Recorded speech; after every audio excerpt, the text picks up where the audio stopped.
হিন্দুরা মিছিল করেছে কোথায়? গাইবান্ধা।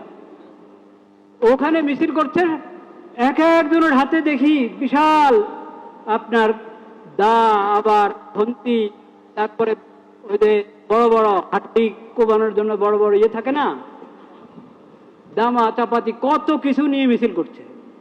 তাহলে এটা দেশের জন্য বড় হুমকি। এই দেশে হিন্দু সহ অন্যান্য অমুসলিম যারাই আছেন এই দেশে, তারা আলহামদুলিল্লাহ শান্তিতে আছেন, নিরাপদে আছেন।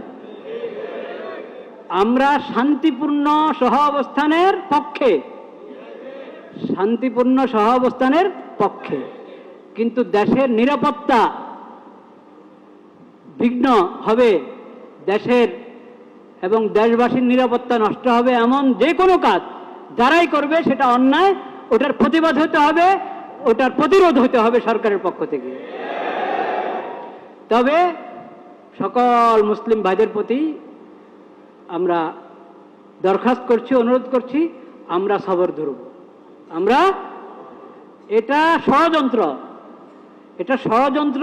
মুসলমানরা খেপলে একটা দাঙ্গা বাজবে, তাহলে এটাকে ইস্যু করে দেশের 12টা বাজাইতে পারবে, মুসলমানদের ক্ষতি করতে পারবে। এগুলো ষড়যন্ত্র। কাজে আমরা বোঝার চেষ্টা করি, আমরা সবর ধরব।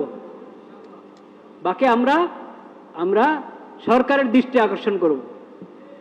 যেখানে শিয়াদেরকে নিষেধ করা হচ্ছে যে এরকম মিছিলের মধ্যে আপনারা এই সমস্ত অস্ত্র হাতে রাখবেন না, তো সেখানে হিন্দুদের জন্য নিষেধ হবে না?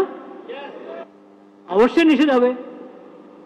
আল্লাহ রাব্বুল আলামিন আমাদেরকে তৌফিক দান করেন এই মাসের এবং পুরো জিন্দেগীর এই সময়, হায়াত আল্লাহর দান, এটার হক আদায় করার তৌফিক